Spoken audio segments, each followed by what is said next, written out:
Em oração, estende suas mãos na direção do Mateus, consagrando sua vida e toda a sua comunidade nas mãos da vencedora das batalhas, a Virgem Maria. Ave Maria, cheia de graça, o Senhor é convosco.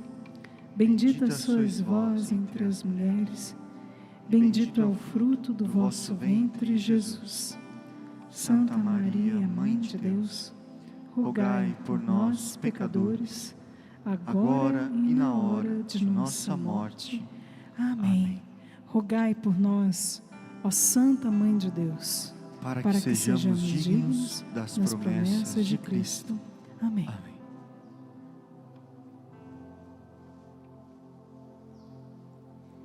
Pode sentar no seu lugar. São Miguel, assisti-nos com os vossos anjos, ajudai-nos e rogai por nós. São Gabriel, assisti-nos com os vossos anjos e rogai por nós. São Rafael, assisti-nos com os vossos anjos, ajudai-nos e rogai por nós. Em nome do Pai, do Filho e do Espírito Santo. Amém. Nosso querido Padre Ágaro já está aqui do meu lado direito para atender confissões. O Padre vai atender aqui para que você possa também ir ali esperando a confissão, não deixar de participar da nossa pregação. Mais uma vez, gente, boa noite. Graça e paz. Que alegria para nós. Já iniciamos o Congresso Nacional Angélico 2022. Santa Missa que abre esse congresso foi votiva aos santos arcanjos, e por eles nós confiamos que estamos guardados, protegidos e cuidados. Amém? Pega comigo a palavra de Deus em Êxodo capítulo 17, versículo 8. A proposta que Deus deu para nós, para o congresso ele é dividido durante o seu dia em 3 partes. A primeira parte, isso nós vamos experimentar principalmente a partir de amanhã, quarta-feira. Você que está em casa também fique sabendo disso. Você que está aqui já está sendo bem avisado. O congresso é dividido em 3 partes durante o dia. Primeira parte, espiritualidade. Vocês receberam o kit, a pasta aí do congresso. Tem uma súplica ardente aí dentro, não tem? Vocês vão aprender a riqueza da súplica ardente. Uma oração da Mãe Gabriele, fundadora da Obra dos Santos Anjos. E nós rezaremos todos os dias a súplica ardente aos Santos Anjos.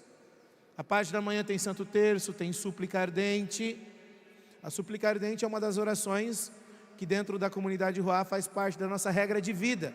Nós rezamos todos os dias a súplica ardente. Então, Santo Terço, adoração, súplica ardente aos Santos Anjos, momento de oração, de louvor, e todas as manhãs nós encerraremos a manhã com a Santa Missa. À tarde é catequese. O que é catequese, gente? Estudo sistemático da fé. Então nós vamos aprender sobre a fé. À tarde não tem grandes momentos de louvor e oração, porque nós precisamos aprender. O que o Senhor diz através do profeta Osés no capítulo 4? Meu povo padece por falta de conhecimento. Então à tarde são 2 catequeses. Teremos catequeses angélicas, teremos catequeses sobre demonologia, com o nosso querido Monsenhor Rubens Miralha, que já está aqui. Nós teremos catequese eucarística, tudo a partir da espiritualidade angélica, tá bom? Teremos catequese também mariana. Na parte da noite são momentos de pregação, não são catequeses, igual agora é uma pregação. que nós vamos iniciar, tá bom? Com um momento de oração, e depois teremos momentos, como hoje, de cura e libertação, diante do Santíssimo Sacramento. Vamos clamar cura interior, vamos clamar libertação. Aí nós teremos cada noite um momento diferente. Quarta-feira, amanhã, teremos a noite PHN, com o Peter, o Padre Gilberto. Vai ser fantástico. Então, se programe para viver tudo do congresso. Não perca nada. Amém? Não perca nada. Êxodo capítulo 17, versículo 8. Ora, veio Amaleque e combateu contra Israel em Radfim. Então Moisés disse a Josué: escolhe homens e amanhã sai para combater contra Amaleque. Eu ficarei no cimo da colina com a vara de Deus na mão. Josué fez o que Moisés lhe dissera para combater Amaleque. E Moisés e Araão e Ur subiram ao topo da colina. E enquanto Moisés ficava com as mãos levantadas, Israel prevalecia, vencia. Quando, porém, abaixava as mãos, prevalecia Amaleque. Ora, as mãos de Moisés estavam pesadas. Tomando então uma pedra, puseram-na debaixo dele, e ele se sentou. Araão e Ur sustentavam-lhe as mãos, um de um lado e o outro de outro. Assim as suas mãos ficaram firmes até o pôr do sol. E Josué pôs em fuga Amaleque e seu povo ao fio da espada. Então o Senhor disse a Moisés: escreve isso para memorial num livro, e declara a Josué que hei de extinguir a memória de Amaleque debaixo do céu.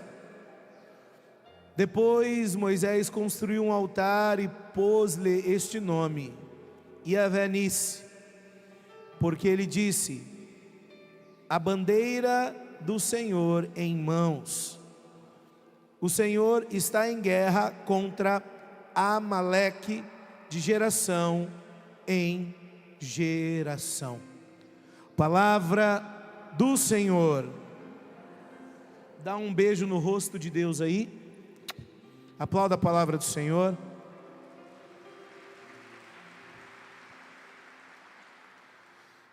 Meus amados, nós temos dois extremos perigosíssimos quando nós falamos de vida e de caminhada de fé. Um extremo é entendermos as batalhas que nós vivemos somente como batalhas espirituais,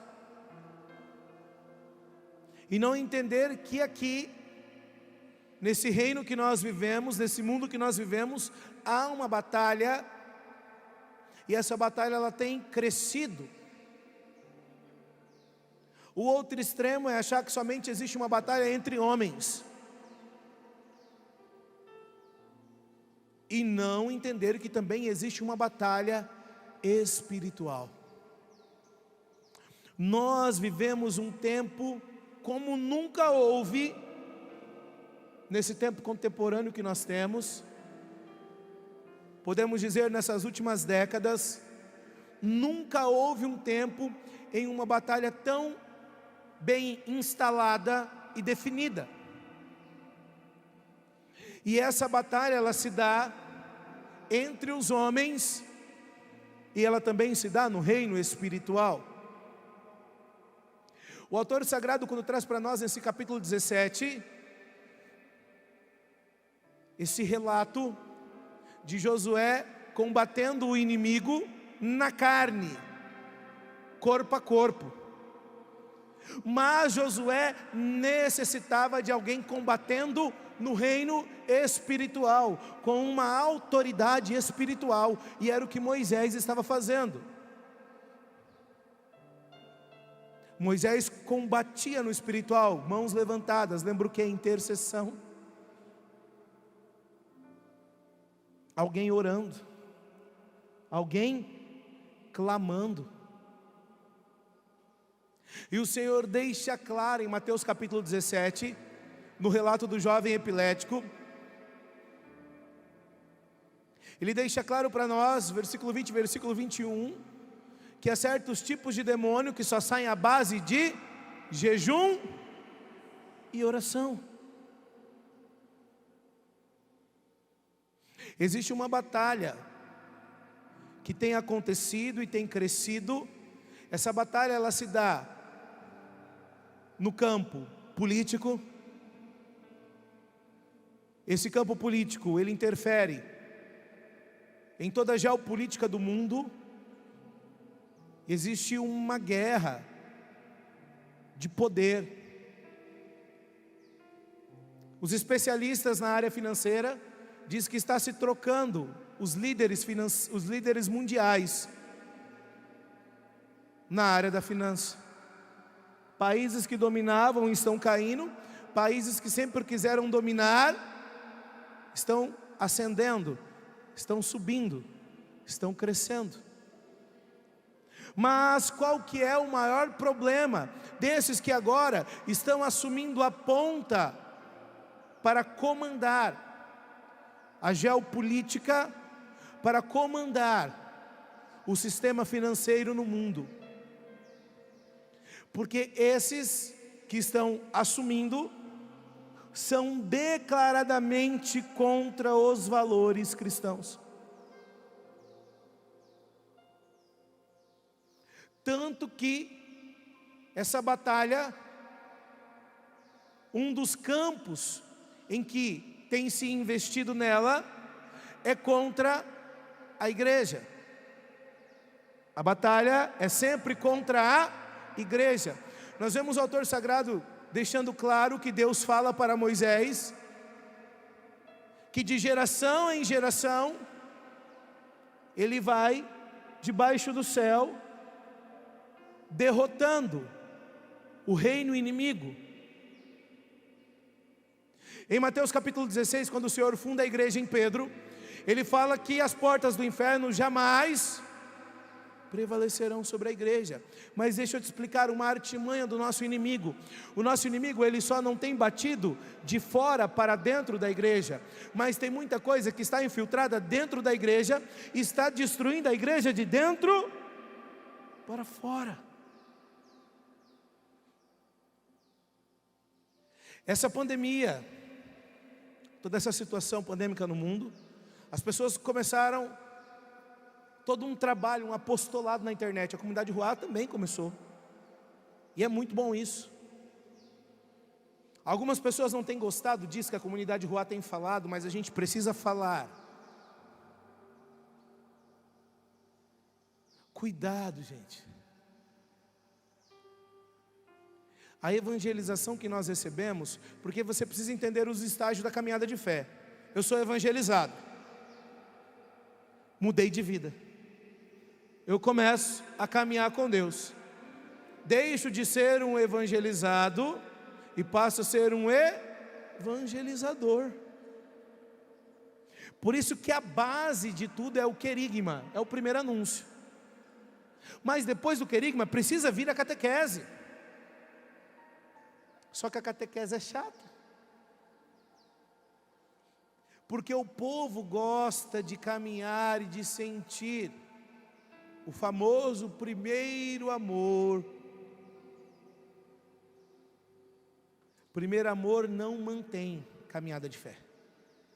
O sentimento dele não mantém caminhada de fé. Porque é a mesma coisa de você chegar num casal com 40 anos de vida matrimonial e falar assim: é aquela mesma paixãozinha que vocês tiveram lá quando vocês começaram a namorar? Lógico que não.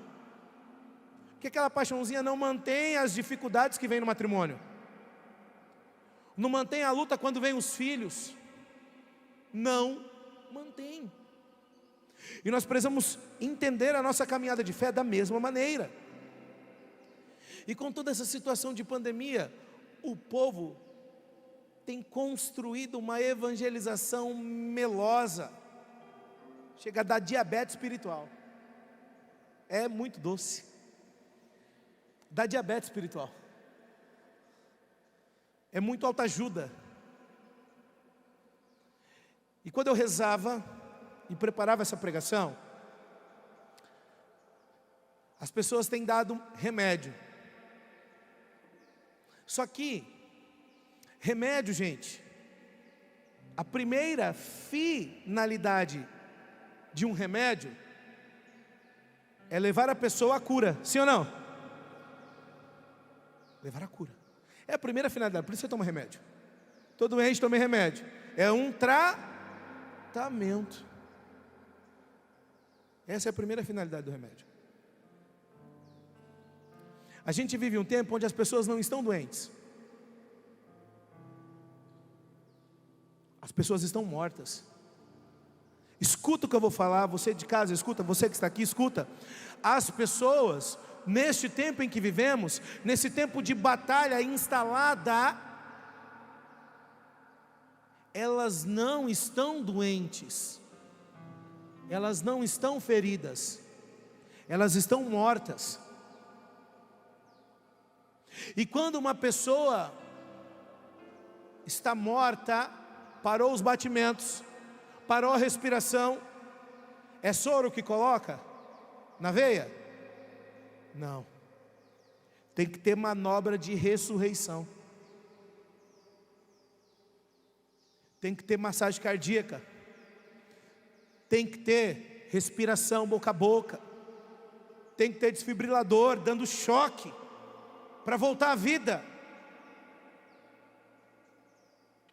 Então nós precisamos tomar cuidado, nós evangelizadores, muitos de vocês que estão aqui são evangelizadores, muitos que estão em casa são evangelizadores, nós precisamos tomar cuidado. Eu tenho falado sobre isso, a comunidade Rua tem falado sobre isso. A gente não pode levar essa evangelização que está dando remédio para quem está morto.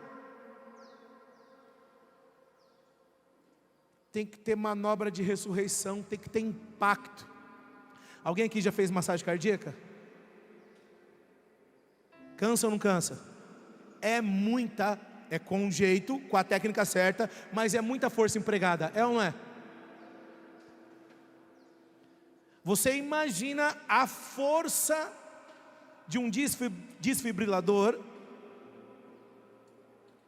Você imagina? E aqui a gente entra até em Ezequiel 36 e Ezequiel 37. Ezequiel 37 é o rema do carisma da comunidade Ruá, o Deus que sopra dos quatro cantos o Ruá dele, o sopro de vida. Mas tanto em Gênesis 2 quanto Ezequiel 36 e 37, Deus sopra o Ruá onde? O sopro de vida? Nas narinas. E aqui eu quero falar com o meu povo. Graças a Deus, as pessoas estão começando a compreender o que é a espiritualidade angélica. A espiritualidade angélica, assim como a espiritualidade mariana, ela não tem um carisma que detém ela é da igreja. Então a espiritualidade angélica precisa permear em todos os carismas. Mas aqui eu vou falar para nós, que viemos da experiência carismática, como a comunidade Ruá, Canção Nova, Dois Corações. Meus amados, precisa massagem cardíaca, força. Tem que ter impacto, tem que ter a catequese. Ai, mas é muito duro. O povo vai embora. Você vê isso na internet, porque aqui na pregação não dá para o povo falar. Ana Lúcia tem 20 anos de Canção Nova, né, Ana? 21 anos de Canção Nova. Se você ouvir a Ana Lúcia falando a diferença de estar na TV e de estar na internet, que ela trabalha muito na internet, aonde o povo te responde na lata. Não tem como, porque na TV só tem como mandar e-mail.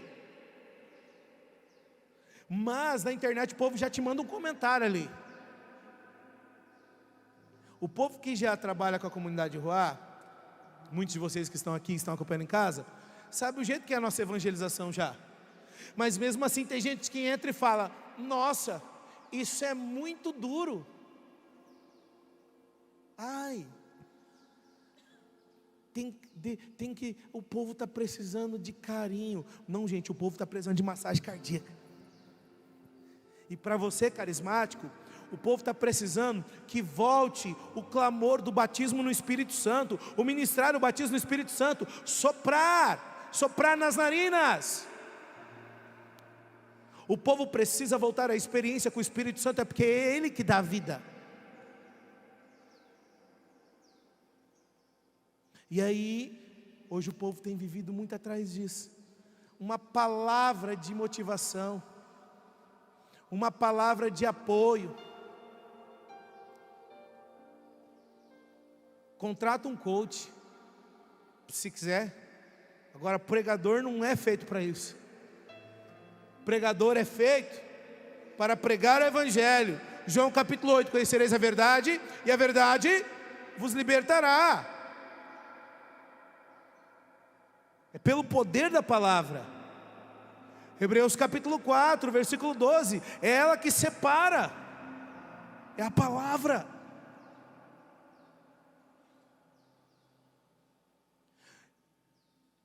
Uma pregação que eu fiz no acampamento em julho, aqui na Canção Nova do Preciosíssimo Sangue, eu dizia para o povo, eu vou dizer a mesma coisa aqui: toma cuidado se você está buscando todo dia palavra do dia, dica do dia nas redes sociais, e você está ficando animadinho. A gente não tem que ficar animadinho, a gente tem que ficar em prontidão, pronto para a guerra.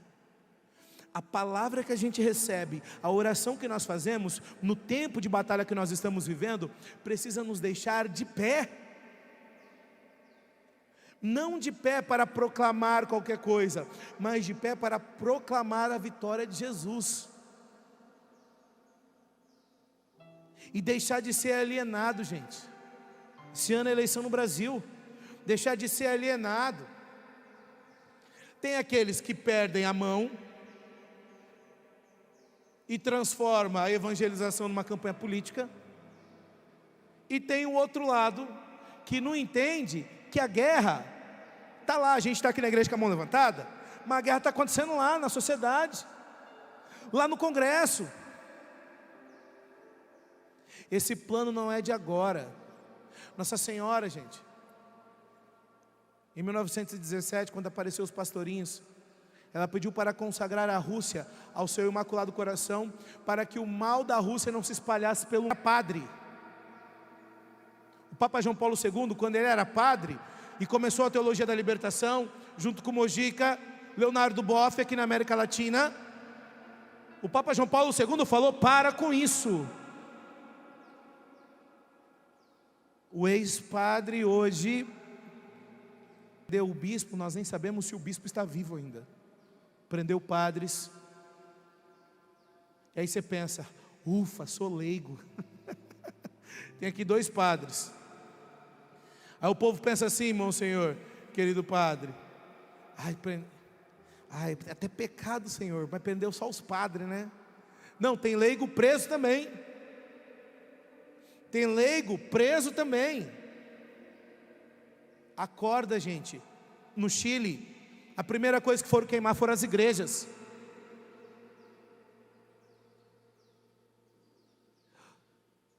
Existem 2 tipos na história do cristianismo de posicionamento dos cristãos diante da luta.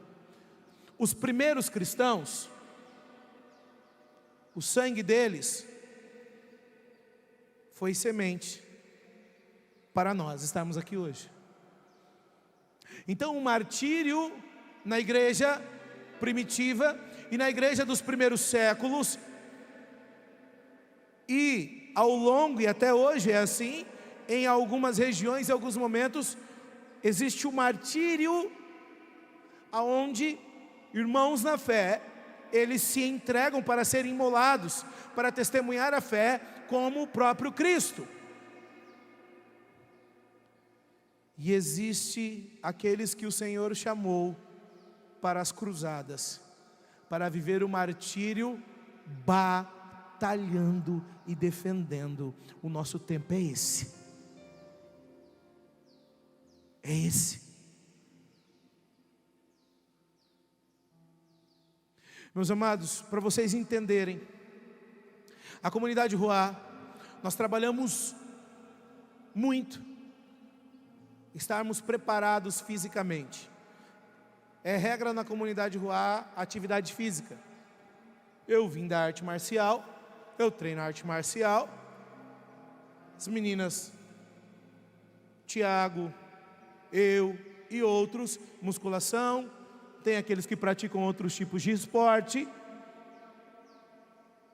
Mas por que o corpo precisa estar bom? Porque na guerra que nós vivemos, escuta o que eu vou falar para você. Na guerra que nós vivemos, nós precisamos ter saúde. Você precisa ter saúde. 1 Coríntios 3,16, o nosso corpo é templo do Espírito Santo. Nós precisamos ter saúde nesse templo. Durante a Guerra Fria, saiu um estudo, escuta o que eu vou falar para vocês, na Rússia. Esse estudo na Rússia foi expandido, disseminado no mundo inteiro, principalmente nos Estados Unidos. Nesse estudo diz que consumo de gordura mata, não se pode consumir gordura. Você sabia que isso é um dos maiores erros que hoje é combatido na área da saúde esportiva? Porque o que faz o homem ter vigor é testosterona, é hormônio. O que faz a mulher ter vigor é o hormônio feminino. A mulher precisa estar com estrogênio bom. É o que faz ter vigor, é o que faz ter libido, é o que faz o casal ser feliz e ter uma atividade sexual no mundo conjugal deles. Sem hormônio baixo, isso não dá. Hormônio baixo, depressão. Quando eu atendo uma pessoa depressiva, eu falo, procura um médico e vai ver como estão os seus hormônios. Tanto que uma pessoa obesa, o hormônio dela está lá embaixo. Está lá embaixo. A gordura no corpo destrói isso. A gordura consumida e trabalhada no corpo, ela ajuda a produzir hormônio. O que a Rússia fez? Saiu um estudo de um médico russo que não se podia consumir gordura animal, porque morria. Foi aderido no mundo. Eu fazia veterinária, gostava muito da área de suinocultura, trabalhei com veterinária. E um simpósio sobre suinocultura, um dos palestrantes trouxe para nós uma raça que foi desenvolvida no Brasil, de suíno, de porco, só para os russos. Os russos comem muita carne de porco. E é uma carne de porco que eles pediam, porque a carne de porco, a gordura do porco, ela é muito subcutânea. Ela não é, está debaixo da pele, entre a pele e a gordura. Mas foi desenvolvida uma raça, porque os russos pediram, e eles consomem muita carne suína, chamada gordura entremeada, a gordura infiltrada no meio da carne. Dos russos vieram a produção dos hormônios sintéticos, os esteroides. Quando eles aplicaram, a partir de Lenin, Stalin, que começou a guerra contra a família, e viram que a base de tudo era a família, vocês viram o presidente da Rússia que mandou invadir a Ucrânia, esses tempos atrás, defenderem uma reunião internacional, não mexam com as nossas famílias. Aquilo dali não era cena.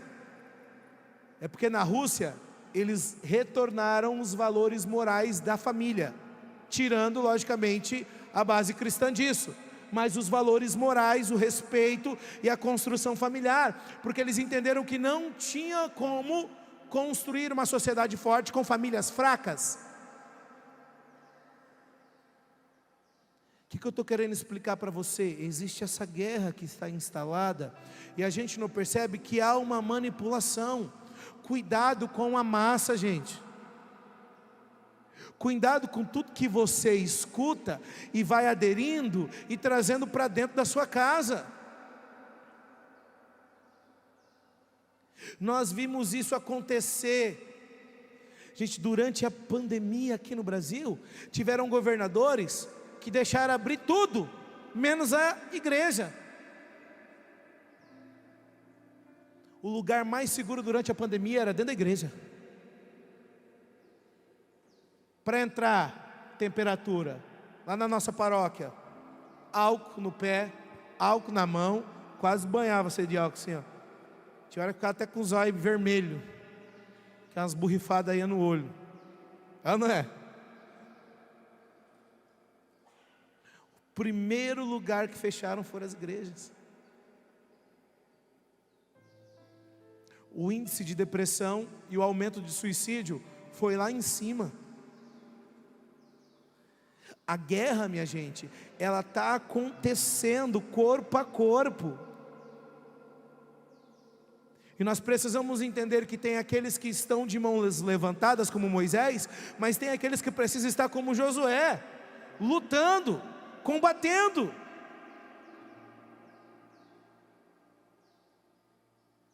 Nós vamos amanhã, hoje é dia 6, amanhã é 7 de setembro. Teve um ministro do Supremo Tribunal do Brasil que convocou os atiradores de elite, snipers, para, em Brasília, em outras capitais, estarem a postos.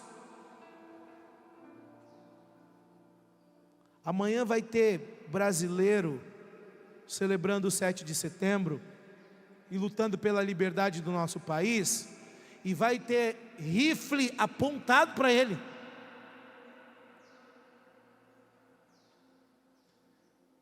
Esse congresso, nós precisamos estar como Moisés, com as mãos levantadas, para que os santos anjos estejam trabalhando, para que os santos anjos estejam guardando, cuidando, o santo principado que guarda o Brasil, trabalhando e cuidando, o glorioso arcanjo São Miguel, guardando o Brasil com São Gabriel e São Rafael Arcanjo. Existem áreas que estão sob ataque, e as pessoas, elas vão jogando com a nossa mente, vão tirando a nossa atenção. A nossa luta não é entre bandeira verde e amarela e bandeira vermelha. A nossa luta, ela é maior. A nossa luta é entre a luz e as trevas. A nossa luta, ela está onde nós precisamos, no reino espiritual, estar combatendo. Para quem irá governar o nosso país. Porque senão, minha gente, a gente corre o risco de não conseguir mais fazer um congresso como esse. Parecia piada na América Latina. Jamais, isso não vai acontecer. Aí aconteceu na Venezuela. Não, isso não vai acontecer. Isso não vai acontecer. Aí aconteceu no Chile. Não, isso não vai acontecer. Aconteceu na Nicarágua. Isso não vai acontecer. Está acontecendo na Argentina. Vocês estão entendendo? Existe uma luta, e a gente vai entender aquele que é especialista em batalha espiritual na Bíblia, São Paulo. São Paulo, quando ele escreve à comunidade de Éfeso, no capítulo 6, do versículo 10 ao versículo 19, a armadura do cristão, ele diz que não é contra homens de carne e sangue que nós lutamos. Sabe por que São Paulo escreve isso? Porque se você olhar ali em Atos dos Apóstolos, capítulo 18, capítulo 19, deu um problema na cidade de Éfeso. Porque ali existia um templo de uma deusa pagã, Ártemis. E os ourives ganhavam muito dinheiro fazendo a réplica do templo, entregando e vendendo para o povo. Quando o povo começou a ter uma experiência com Jesus, o povo começou a abandonar aquela prática pagã. Eles se reuniram, fizeram um motim para expulsar os cristãos. E aí quando São Paulo escreve a eles, São Paulo escreve: gente, não é contra os ourives, não é contra homens de carne e sangue. Existe, é real, a gente precisa se posicionar, mas existe uma luta espiritual. E o próprio São Paulo, em 2 Coríntios capítulo 10, versículo 3, ele vai dizer: porque ainda que vivamos na carne, não militamos segundo a carne, não são carnais as armas com que lutamos. Precisa ter combate espiritual, precisa ter jejum, precisa ter oração. Nessa madrugada muitas pessoas, além daqueles que já estão rezando, Instituto Hess, de Frei Gilson, outras pessoas estão fazendo propósito para acordar de madrugada, rezar o rosário. Nós estamos em batalha. Quem aqui é avô, avó? Levanta a mão. É um amor que não existe, né? Meu pai que fala. É um amor que não tem como contar, medir. Um dia eu fui tudo amoroso, falei: pai, quando o senhor olha para as crianças, o amor é igual que o senhor sentia por mim? Ele falou: não, é muito maior. Eu falei: nossa, pai, não, é muito maior. Tenho falado muito com a minha mãe é uma mulher de Deus, uma mulher de oração. Tenho falado: mãe, essa luta é pelos netos que a senhora tanto ama. Aquilo que a senhora e o pai construiu para mim e para Carol, e hoje a gente vive e educa os nossos filhos. Se nós não lutarmos, nós não teremos como construir isso para os seus netos, que a senhora tanto ama. Essa luta está instalada, mas a vitória, ela é nossa, a vitória é certa. E por que eu estou falando para vocês que nós temos que tomar cuidado com um tipo de evangelização que só derrama remédio sobre aquele que está morto? Porque Jesus deixou claro no alto da cruz do Calvário: não tem ressurreição sem cruz, sem morte. Então vamos entender que não tem como eu ganhar o jogo sem jogar. Na nossa luta, não tem como ganhar por WO. Eu tenho que subir no ringue, eu tenho que trocar porrada, eu tenho que estar pronto, eu tenho que entrar no tatame, eu tenho que rolar, eu tenho que lutar. E eu preciso fazer isso do jeito certo.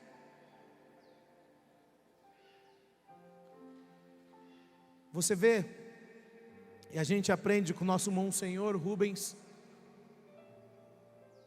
diabolo, do grego, aquele que se lança ao meio, né, Monsenhor? Podemos entender como aquele que divide. Jesus, em Lucas capítulo 11, ele vai dizer que um reino dividido por si só perecerá. Toma cuidado, porque aquilo que está acontecendo de dentro para fora da igreja está dividindo. E você precisa saber qual é o seu lugar, para que o lado certo também não esteja dividido e não se perca. Nós não devemos ter medo do demônio, amém? Não devemos ter medo do demônio. O demônio tem poder para agir, sim ou não? Tem. Mas a Santa Mãe Igreja, Catecismo da Igreja, parágrafo 395, vai dizer que o poder do demônio é limitado, porque ele não deixa de ser uma criatura. E esse parágrafo 395 do Catecismo vai dizer para nós que, olha, a permissão de Deus da ação do mal no mundo é um mistério. E esse parágrafo encerra lembrando Romanos 8, 28. Tudo concorre para o bem daqueles que amam a Deus. Então nós confiamos em Deus nessa batalha. Mas nós precisamos rezar. O parágrafo 334 do Catecismo da Igreja diz que a igreja se beneficia do auxílio, da ajuda, do socorro dos santos anjos.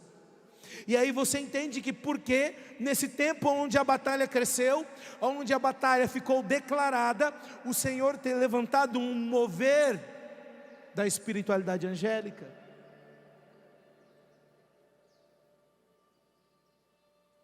Pega comigo Zacarias, capítulo 3. Zacarias, capítulo 3.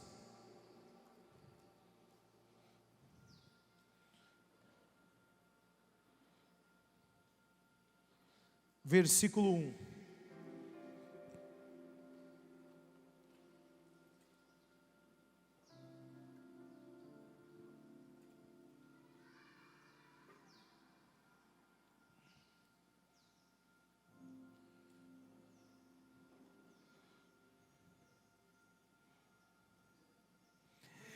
Ele me fez ver Josué,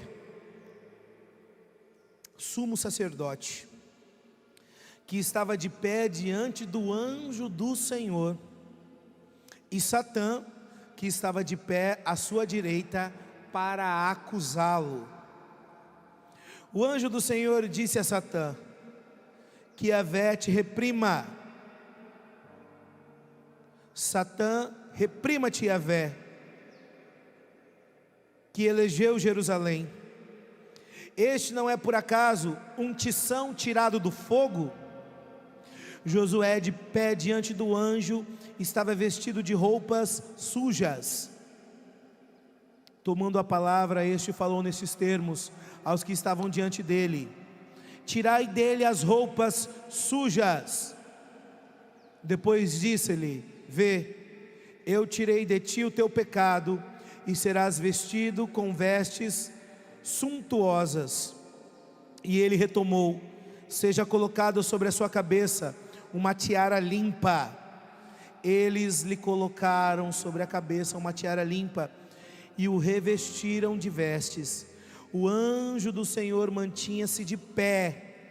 Então o anjo do Senhor fez a Josué esta declaração: assim disse o Senhor dos exércitos: se andares pelos meus caminhos e guardares os meus preceitos, então tu governarás a minha casa e administrarás os meus pátios, e eu te darei acesso entre os que estão aqui de pé. Palavra do Senhor. Meus amados, essa visão que o profeta teve de Josué sendo julgado, sendo acusado pelo demônio.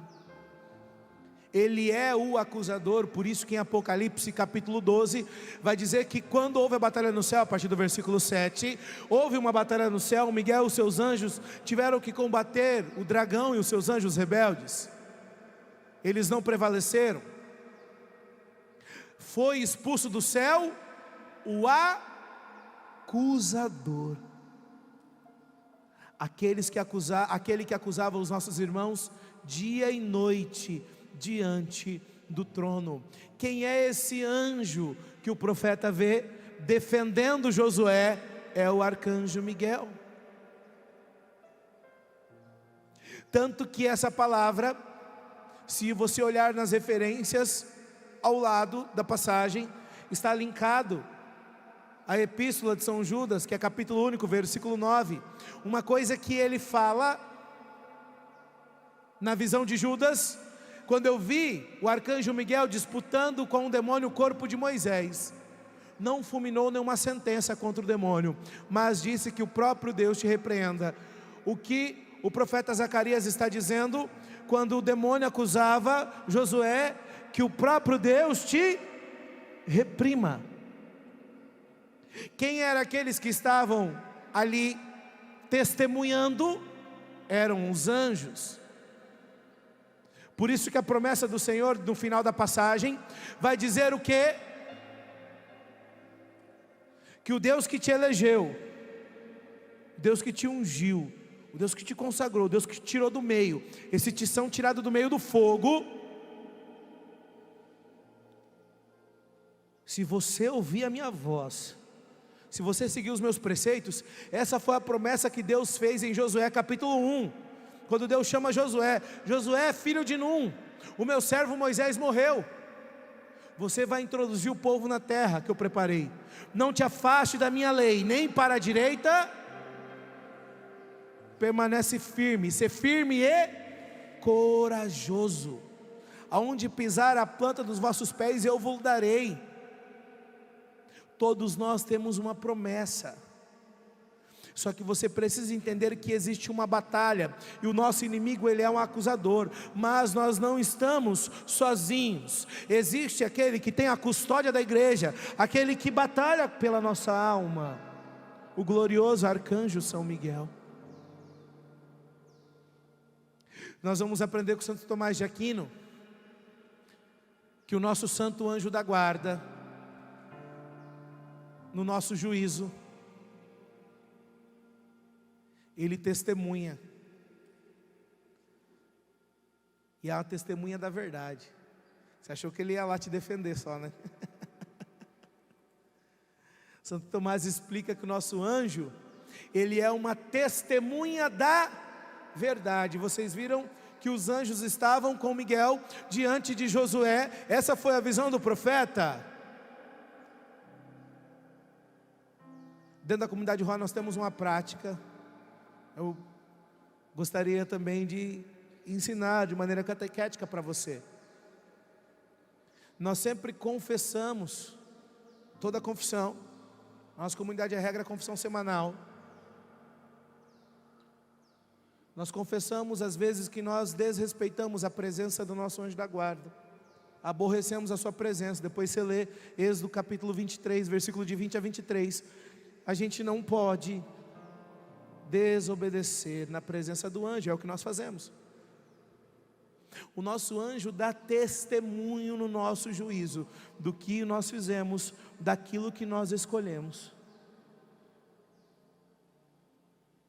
Por isso que São João Maria Vianney vai ensinar que quando um cristão entra em certos lugares, deixa o seu anjo da guarda da porta, a partir dali é um demônio que o acompanha. São João Maria Vianney, ele não colocava remédio. São João Maria Vianney era massagem cardíaca, era respiração boca a boca, era desfibrilador, era com força. Algumas traduções de Ezequiel 36, quando Deus fala: tirarei do vosso peito um coração de pedra, darei um coração de carne, a expressão que o autor sagrado usa em algumas traduções bíblicas é: meterei do meu espírito. Quer dizer o quê? Força. Meterei do meu espírito, força. Meus amados irmãos, existe sempre um acusador, mas existe aquele que tem a custódia da igreja. O arcanjo Miguel, no Gargano, quando ele aparece, depois quando ele vem revelar ao bispo, e aí a gente vai entender, graças a Deus nós temos no congresso 2 bispos, Dom Henrique, meu bispo, que abriu o congresso. Sexta-feira teremos o Dom Joaquim Vladimir, pastor dessa diocese de Lorena. O bispo mandou o povo jejuar e rezar, para descobrir o que tinha acontecido dentro da gruta. Miguel vem para ele em sonho e fala: fui eu. que me manifestei. Quem é você? Eu sou o chefe do exército de Yahvé. Eu tenho a custódia da igreja. Eu sou Miguel. O que é a custódia? A guarda. Eu tenho a guarda da igreja. Nós somos essa igreja de Cristo. 1 Coríntios 12. Nós somos os membros que formamos o corpo místico de Cristo. Então Miguel, ele nos guarda. Suplemento da Suma Teológica de Santo Tomás de Aquino, questão 76. Vai dizer que o nosso anjo da guarda serve no ministério de Miguel. Porque nesse momento, como em Zacarias capítulo 3, que os anjos estão testemunhando, Miguel como advogado defendendo, por isso que na ladainha nós rezamos, invocamos São Miguel também, São Miguel nosso advogado. Miguel estava defendendo, essa foi a visão do profeta. Por isso que muitas pessoas estão rezando a quaresma. Nesse tempo de batalha nós precisamos do nosso defensor.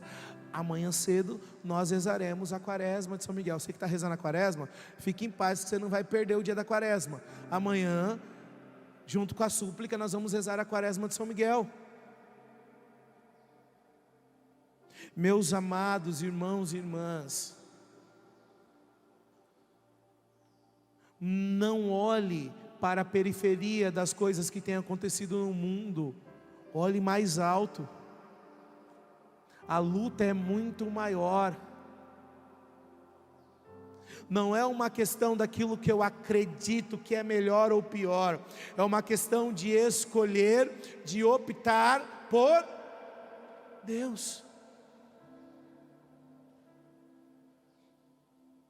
Nós temos os nossos sacerdotes aqui, nós temos evangelizadores aqui.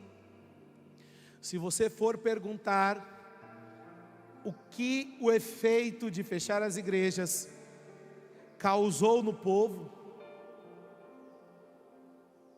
quem já ia só por ir, que estava ali, e Deus na esperança daquela pessoa um dia receber uma palavra e se converter, deixou de ir, não voltou. Tem gente que ainda posta nas redes sociais, domingo de manhã, as pernas para cima, com o pijama, assistindo a missa online. Não existe comunhão espiritual. Estou errado, senhores padres? Comunhão a Jesus sacramentado é corpo, sangue, alma e divindade. Tem que comungar, tem que receber Jesus. Estou ainda assim. Mas está indo no mercado fazer compra? Tem que ir, né? Voltou para a academia? Estava engordando. Só não voltou para a igreja.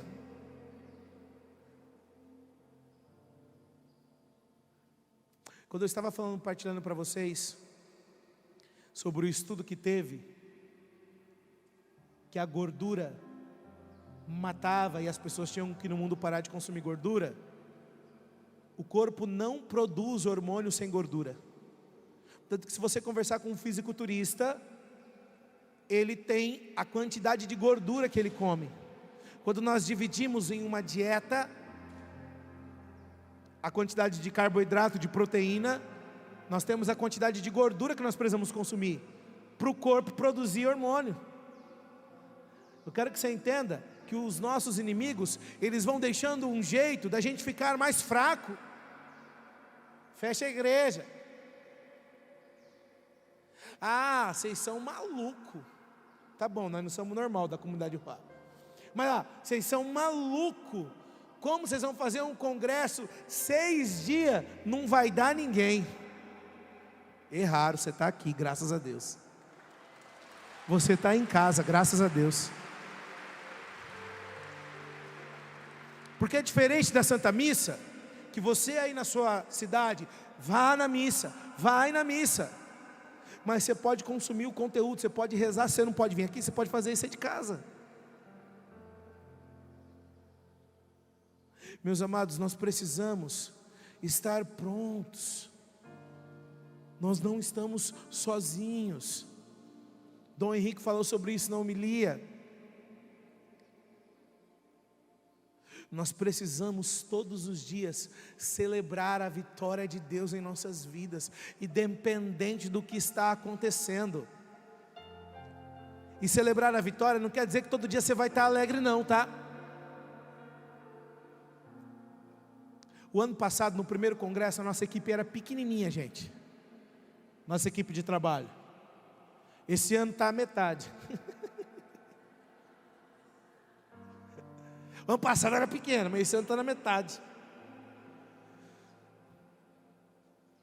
Nós vemos os missionários de vida. Nós tivemos que cancelar o ônibus, porque os missionários de aliança não puderam vir.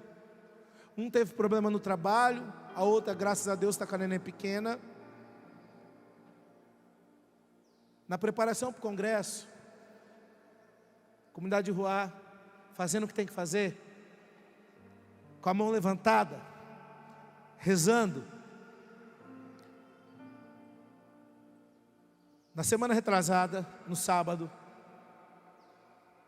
a Maitê, que é cofundadora da comunidade, tem duas irmãs, a Valquíria, que também é cofundadora da comunidade. A Maitê coordena o elo da vida, a Valquíria coordena o elo da aliança. E elas têm uma irmã mais nova. Já estão tudo velhas já, as meninas. Mas é a mais nova das três. A Cauíse, que também é missionária de aliança. Eles estavam festejando o aniversário da tia Heloísa, tia das meninas.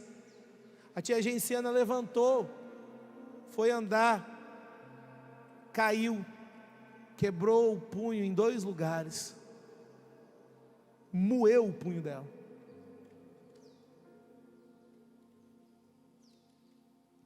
As meninas tiveram que ficar, a Maitê veio. A mãe operou, agora teve que ficar. A tia também tem obesidade, então precisa de ajuda, já é uma idosa. Eu estava em missão. Quando vocês vão ver meus pequenos correndo aqui, por aí vocês devem estar vendo, tem o caçulinha, o Paulinho. Eu tenho 4 filhos. Bianca está ali, tem o João Miguel, o Pedro Antônio e o Paulinho. Ele ouviu falar o nome dele, ele já olhou para cá. Paulinho tem 3 anos. Paulinho, toda vez que eu chego em casa de missão, a gente tem viajado muito por esse Brasil, ele chega e fala: papai, você voltou. Eu falo: papai sempre volta, papai já te falou que volta. E eu viajando muito, meu pai me liga. Difícil meu pai me ligar. Meu pai me ligou há uns 15 dias atrás, uns 3 semanas atrás.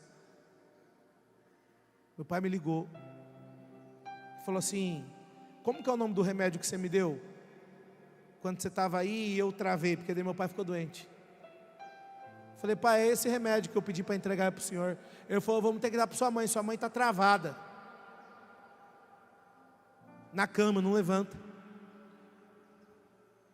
Falei: pai, o caso da mãe, leva ela para o hospital. Por quê? Porque minha mãe, em 2019 nós vencemos o câncer. Minha mãe é paciente oncológica, mas ela faz a manutenção. Falei: pai, leva a mãe no médico. Levou no médico, o médico falou: vai para o ortopedista. Minha irmã levou no ortopedista. Isso tudo eu viajando. O ortopedista falou: quero ressonância. Fez a ressonância. Levou no ortopedista. O ortopedista falou: precisa ir para a médica na área de oncologia. Sexta-feira eu fui no médico com a mãe, com a doutora. E a doutora olhou e falou assim: essa lesão. Dona Edith, a senhora está com câncer de novo. Na coluna. Aí minha mãe ficou sem entender. Eu falei: mãe, a senhora está doente. Ela falou: doutora, mas é maligno? Ela falou: é maligno, dona Edith. Vou pedir todo o encaminhamento, vou pedir os exames para a senhora. Minha mãe ficou abatida, ficou triste. Eu saí dali, eu liguei para minha irmã. E aí eu tive que lembrar uma coisa que eu falei para a Maitê o dia que a Maitê chegou, que ela dormiu no hospital com a mãe dela, no dia que a mãe dela quebrou o braço. E ela chegou na nossa reunião, à noite, na comunidade, cabisbaixa, triste. Eu falei: Maitê, levanta a cabeça, celebra a vitória que a tia está viva, está no hospital, vai operar. Naquele momento que a minha irmã me liga chorando, acabada, por causa da mãe, preocupada, eu lembrei aquilo que eu falei para Maitê. Não. Falei: Carol, vamos erguer a cabeça, vamos rezar. Minha mãe olhou para mim e falou: ixi, só me fala um negócio, está pagando o Pax, que é o plano funerário lá de Dourados? Está pagando o Pax, Mateus? Falei: tô, mãe, pagando o Pax, tá bom. Mulher de Deus olhou para mim e falou: filho, a mãe está pronta, o que Deus quiser para ela. Eita, outro tapa na minha cara. Porque eu estar pronto é confiar nisso que o arcanjo Miguel fez com Josué. Josué é aquele cara da batalha, aquele cara que Deus escolheu, aquele cara que venceu no corpo a corpo, aquele cara que serviu Moisés, aquele cara que auxiliou. No momento em que ele estava sendo acusado diante do trono, o arcanjo Miguel falou: calma, não, fica aí quieto, que o próprio Deus te repreenda. Vocês, santos anjos, tira a veste suja dele, dá uma veste nova. Minha mãe estava querendo dizer para mim: filho, eu não estou preocupado com a minha veste, não. Eu não estou preocupado com a minha veste. Nós precisamos estar nessa batalha de um jeito que a gente entenda que os santos anjos estão conosco, que eu preciso me posicionar, que eu preciso ser um guerreiro de Deus, e que for preciso, o momento que for preciso, a minha veste precisa estar limpa. Eu preciso estar pronto para as núpcias do Cordeiro. Outra coisa que pararam de pregar, porque a gente só está buscando vitória nessa terra. Vitória nessa terra. Ei, católico, a nossa vitória é a morada eterna. Colossenses capítulo 3. Se portanto ressuscitastes com Cristo, esquece disso aqui, buscai as coisas do alto. Do alto. Agora é a hora de nós nos posicionarmos. Mateus capítulo 5, versículo 37. Que o teu sim seja sim, que o teu não seja não. O que passar disso vem do maligno. É sim. É sim. É sim ou não é? É sim. Senhor, estou aqui, estou pronto. Estou pronto. E a espada você tem, a palavra. Efésios 6, a espada do Espírito, isto é, a palavra de Deus. Escudo da fé. O que o autor da carta aos Hebreus capítulo 11, versículo 1 vai dizer sobre a fé? A fé é o fundamento da esperança, é uma certeza a respeito daquilo que não se vê. É fé. Você, quem veio aqui nesse congresso? Tem pessoas de todas as regiões do Brasil presencialmente, online. Além de todas as regiões do Brasil, tem pessoas de outros países online com a gente. Quem passou batalha para estar aqui? Levanta a mão. Nós recebemos muitas mensagens, muitas, não foram poucas, gente, muitas mensagens de pessoas falando assim: eu preciso mudar a minha inscrição para online, porque estava tudo pronto para eu ir, eu não vou conseguir, de última hora aconteceu o problema. Mas muitas pessoas. E cada inscrição, a inscrição presencial é uma, online é outra. Tanto que muitos de vocês que estão aqui presencial acabam se inscrevendo online para ficar disponível durante um ano todo o conteúdo. Quem já está gostando do conteúdo do congresso, levanta a mão e dá um glória a Deus aí. Então aplauda o nosso Deus maravilhoso. E a pessoa pediu para trocar. Quantas lutas, gente. Só que, meus amados, somos afligidos de todos os lados, mas não vencidos. Em Cristo nós somos mais que vencedores. Não foi o Mateus, não foi a Ana Lúcia, não foi o Monsenhor, não foi o Padre Agro, não foi Dom Henrique, não fomos nós que chamamos vocês. Quem chamou, quem ungiu, quem elegeu, quem consagrou foi Deus. Jeremias capítulo 1 versículo 4: antes que no seio fosses formado, eu já te conhecia. Antes do teu nascimento eu já te havia consagrado. Você está aqui hoje. Nós temos uma missão.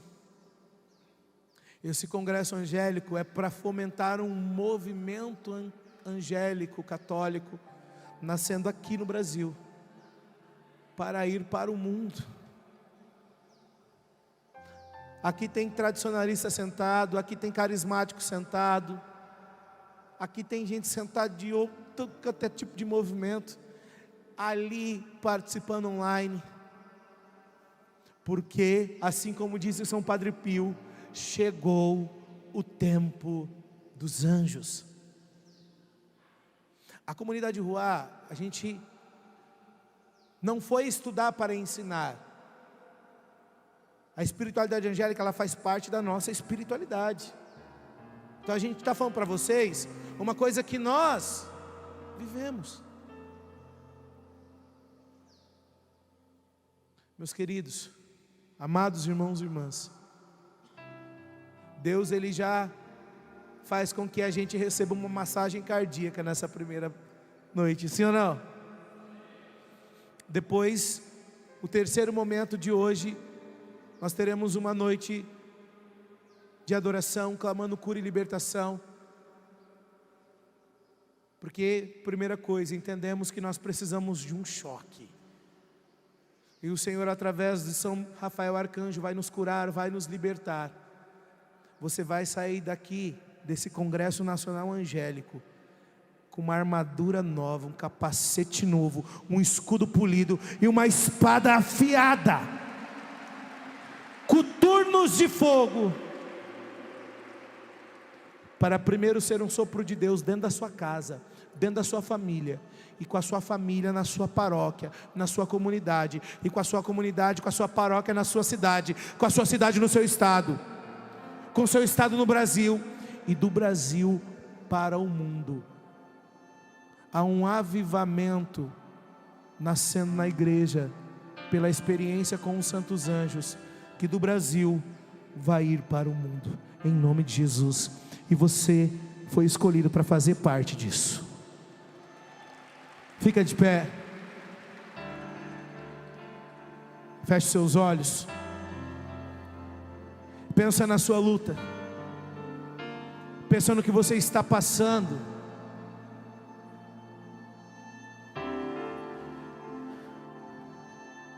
Você pode estar triste. Hoje eu falava isso com o Dom Henrique me contava no almoço, que ele falou para uma pessoa que estava triste, porque alguém estava com câncer, e a pessoa disse para ele: mas nós não podemos ficar tristes, nós temos que confiar em Deus. E o Dom Henrique falou: quem diz que tristeza é desconfiança de Deus? Deus deu para nós a graça de sempre que for preciso sentir-se em tristeza. O Senhor, quando usou sangue no horto, em Lucas capítulo 22, Ele estava angustiado.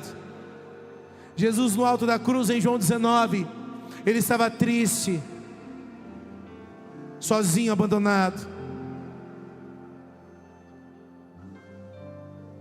São Paulo vai dizer em Filipenses capítulo 2, que Ele, quando se assemelhou em nós, se assemelhou em tudo, exceto o pecado. Então Jesus sabe o que é se sentir triste.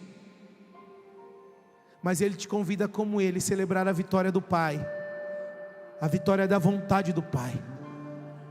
Por isso nós abrimos a nossa primeira pregação declarando: Senhor, nós cremos e nós tomamos posse, e nós celebramos, mesmo em meia dor, mesmo em meia tristeza. Alguns aqui estão vivendo tempos de júbilos, outros estão vivendo tempos de dores, mas nós nos unimos como igreja,